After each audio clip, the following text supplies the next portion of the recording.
السلام علیکم۔ آج کی ویڈیو میں آپ کو ایک ایسی لڑکی کی کہانی بتاؤں گی جس نے عشق مجازی سے دھوکہ کھانے کے بعد عشق حقیقی کی منزل تک کا سفر پایا، اور اس نے خود کو کیسے ایک لڑکے کے ہاتھوں بے بس ہونے کی بجائے اللہ کے عشق میں خود کو گم کر لیا کہ وہ اب صرف اللہ ہی کی ہو کر رہ گئی ہے۔ وہ لڑکی جو دل کی ٹوٹی، دنیا کی ٹھکرائی، اس شخص کی ستائی جس سے وہ بے حد محبت کیا کرتی تھی، جس پر کبھی وہ اپنے سے بھی زیادہ بھروسہ کیا کرتی تھی، جس پر اسے بہت مان تھا کہ وہ اسے چھوڑ کر نہیں جائے گا، جو اس کا ساتھ جنت تک نبھائے گا، مگر آج جب وہ تنہا ہوئی، جس کی خاطر اس نے اللہ کو چھوڑ دیا، شاید یہی بات اللہ کو نہیں بھائی، کیونکہ اللہ نے یہ دل تو ابد سے ہی اپنی محبت کے لیے بنایا ہے۔ اللہ تو چاہتا ہے اس کا بندہ صرف اور صرف اس کے دل اپنے دل میں اس کو رکھے۔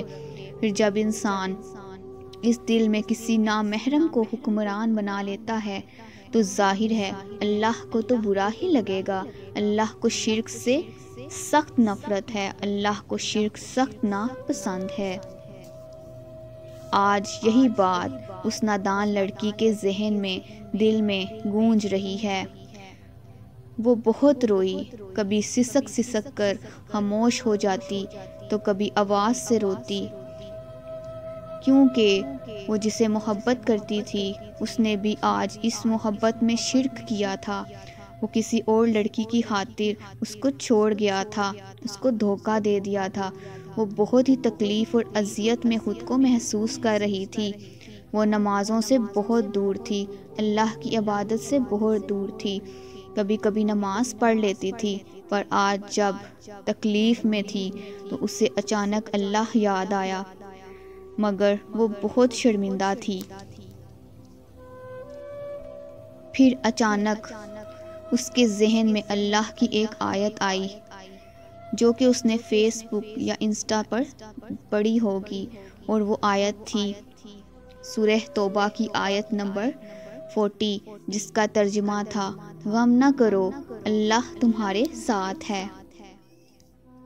جب اس کے ذہن میں یہ آیت آئی تو اسے اچانک احساس ہوا کہ میں اللہ سے مدد مانگتی ہوں کہ وہ میری اس اذیت کو راحت میں بدل دے، میری اس تکلیف کو کوئی محرم عطا کرے، میرے اس درد کا کوئی علاج کرے، مجھے اس تکلیف سے چھٹکارا دے۔ وہ فوراً اٹھی اور وضو کرنے لگی۔ اس نے تازہ پانی سے وضو کیا اور نماز کے لیے جائے نماز پر کھڑی ہو گئی۔ اس نے نماز حاجت ادا کی اور پھر جائے نماز پر بیٹھی، ہاتھ اٹھاتے ہوئے بھری ہوئی آنکھوں سے آسمان کی جانب دیکھنے لگی۔ اس کی آنکھوں سے آنسو زور زور سے جاری ہو گئے، اس کی زبان سے کوئی لفظ نہیں نکل رہا تھا۔ وہ کیا مانگتی، کیا کہتی اللہ سے؟ بس پھر وہ استغفر اللہ کرنے لگی اور سجدے میں جا گری۔ اس کی آنکھوں سے آنسو بہہ رہے تھے اور جائے نماز کو گیلا کر رہے تھے۔ وہ روئی اور روتی ہوئی اللہ سے کہنے لگی، اے اللہ، میں بہت بے بس ہوں، میری مدد فرما، میری اس تکلیف سے تو ہی واقف ہے۔ اے اللہ، میں بہت گناہ گار ہوں، سیاہکار ہوں، بدکار ہوں، میرے پاس احساس ندامت کے سوا کچھ بھی نہیں ہے، میرے پاس کوئی اچھا عمل نہیں ہے جس کا واسطہ دے کر میں تجھ سے مدد طلب کروں۔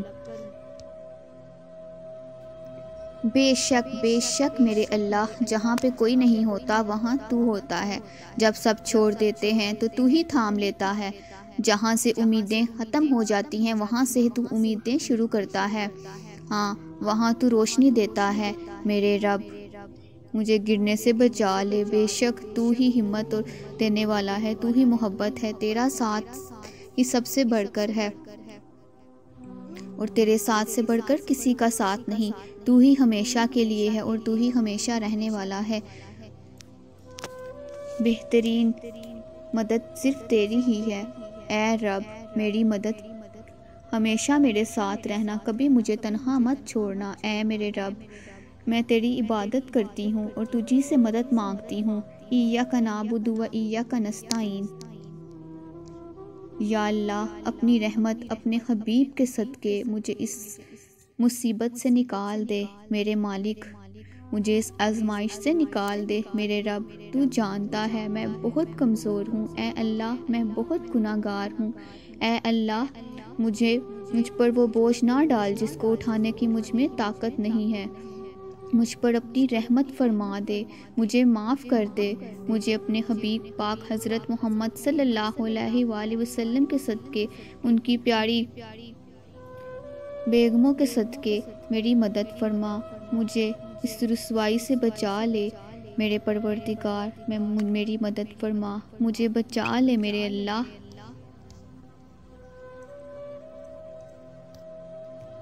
اے میرے اللہ اگر میں گناہ گار ہوں تو تو بے حد غفور الرحیم ہے، تو مجھ سے درگزر فرما، مجھے بخش دے۔ میں نے تیرے سوا اس دل میں کسی اور کو جگہ دی، اور اتنی جگہ دی کہ مانو اس کی پوجا کرنے لگی۔ وہ کہتا دن تو میں کہتی ہاں دن، وہ کہتا رات تو میں کہتی ہاں رات۔ یا اللہ آج مجھے میری اوقات کا اندازہ ہو گیا ہے، میں کتنا بھٹک گئی تھی، میں نے اس انسان کو کتنا سر چڑھایا تھا جس نے مجھے صرف ایک عورت کی خاطر چھوڑ دیا۔ میں اتنی محبت کرنے کے بعد بھی اس کے دل میں اپنے لیے جگہ نہ بنا سکی۔ بے شک اللہ یہ میرے ہی کرموں کی سزا ہے کہ آج تو مجھ سے اس قدر آزما رہا ہے، پر اللہ میں اس آزمائش پر پورا اتروں گی۔ میں اس بے درد انسان کو کر دکھاؤں گی کہ میں اس کے بغیر رہ سکتی ہوں، اور میں اب اس دل میں تیرے سوا کسی کو جگہ نہیں دوں گی۔ اے اللہ میری مدد فرما۔ اس کے بعد اس نے عشاء کی نماز پڑھی اور پھر خوب اللہ کا ذکر کرنے لگی۔ اس کے دل کو مانا کہ سکون مل گیا ہو۔ پھر اس نے تہجد ادا کی اور اس طرح اس کا معمول بن گیا تھا۔ شروع میں تو وہ بہت روتی تھی، جب اسے یاد آتا وہ شخص تو وہ اللہ سے اللہ کو مانگتی، کبھی کبھی تو وہ آسمان کی طرف دیکھ کر خوب روتی اور اللہ سے گفتگو کرتی، کبھی سنبھل جاتی تو کبھی پھر شیطان اسے تنگ کرتا، مگر وہ اس آزمائش پر خوب کوشش کر رہی تھی پورا اترنے کی۔ سلولی اینڈ گریجولی وہ اپنی زندگی میں سیٹ ہو گئی اور اللہ کے قریب سے قریب تر ہو گئی۔ اب وہ اس لڑکے کو بھولنے لگی، کیونکہ اسے پتہ چل گیا تھا کہ سچی محبت تو صرف اللہ کی ہوتی ہے، باقی سب محبتیں تو وقتی ہیں، اللہ کی محبت کے سوا ہر محبت کو زوال ہے۔ وہ اس جملے کو اپنی زندگی میں پریکٹیکلی آزما چکی تھی، اور اب وہ صرف اللہ کی ہو گئی تھی۔ ہر وقت اللہ کا ذکر، نماز، عبادت، قرآن کی تلاوت، اللہ کے بندوں کا خیال، بس اب یہی اس لڑکی کی زندگی کا معمول بن چکا تھا۔ وہ تہجد گزار لڑکی اب اگر اپنے دوستوں میں ہوتی تو ایسی باتیں کرتی کہ ایسا کوئی زخم نہیں جس کی شفا تہجد میں نہ ہو۔ اب مانو کہ اسے تہجد سے محبت ہونے لگی، مانو کہ وہ اللہ کو اپنا محبوب بنا چکی تھی۔ اب صرف اللہ کی طرف اس کی رضا بن گئی تھی۔ اب وہ اللہ کی مالا جپتی تھی۔ اب اس کے سکون کی منزل صرف اللہ تھی۔ سبحان اللہ۔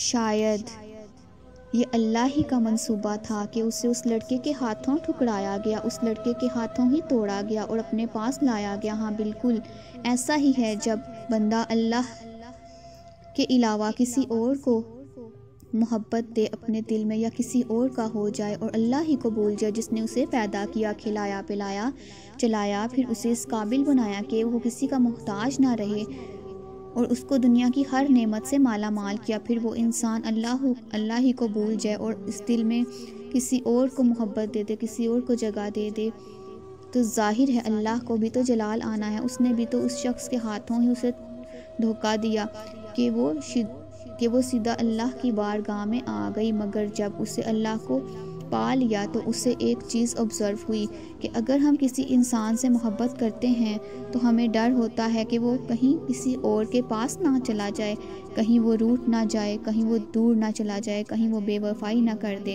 اور سچ میں ایسا ہی ہوا۔ اور اللہ کی محبت ہمیں ایسا کوئی درد نہیں دیتی۔ اگر اسے زیادہ چاہا جائے تو وہ اس سے 10 گنا زیادہ چاہتا ہے، اگر اس کی جانب 1 قدم بڑھایا جائے تو 10 قدم آگے بڑھاتا ہے، اور اس کی اپنی آغوش میں لے لیتا ہے، اور اس کی آغوش محبت سے بڑھ کر دنیا میں کسی کی محبت نہیں۔ یہ سچ ہے، اللہ کی محبت میں سکون ہے، اطمینان ہے، راحت ہے، دل کو چین ہے، اور اس محبت سے بڑھ کر اور کوئی نعمت ہو ہی نہیں سکتی۔ درخت سے گرنے والا کوئی پتا ایسا نہیں جس کا اس کو علم نہ ہو۔ سورہ انعام۔ تو پھر جو آنسو تیری آنکھوں سے ٹپکتا ہے، وہ درد جس نے تیرے دل کو توڑ دیا ہے، کیا اس 70 ماؤں سے زیادہ پیار کرنے والے کو اس کی خبر نہیں؟ بس صبر اور بھروسہ رکھو، اور ایک بات یاد رکھو، دنیا کی محبت سے اللہ نہیں ملتا، لیکن اللہ کی محبت سے دنیا اور جنت دونوں مل جاتی ہیں۔ اللہ کی محبت وہ سمندر ہے جس کا کوئی کنارہ نہیں، جس کی کوئی حد نہیں، تیرنا چھوڑ دے، بس ڈوب جا۔ اللہ کہتا ہے دنیا گھوم، سب کو آزما، چوٹیں کھا، دھوکا کھا، پھر مجھے پکار میرے بندے میں حاضر۔ اور وہ رب ہی ہے جو صرف ایک سجدے میں اپنا بنا لیتا ہے۔ بعض دفعہ اللہ ہماری پسندیدہ چیز اس لیے ہم سے دور کرتا ہے کہ صرف بعد میں ہم اور اللہ رہ جائیں۔ محبت اپنے بندوں سے کمال کی کرتا ہے، وہ صرف ایک اللہ ہی ہے جو سب کا خیال رکھتا ہے۔ اس رنگ برنگی دنیا میں خود کو اللہ پاک کے رنگ میں ڈال دینا ہی اصل محبت ہے۔ اس کی محبت میں ایسا سکون ہے کہ پھر دل کبھی بے قرار نہیں ہوتا۔ سبحان اللہ۔ میرے چینل کو سبسکرائب کرنا مت بھولیے گا۔ مزید اچھی ویڈیوز دیکھنے کے لیے چینل کو لائک کریں، سبسکرائب کریں اور شیئر کرتے جائیں۔ شکریہ۔ خوش رہیے اور خوشیاں بانٹیے۔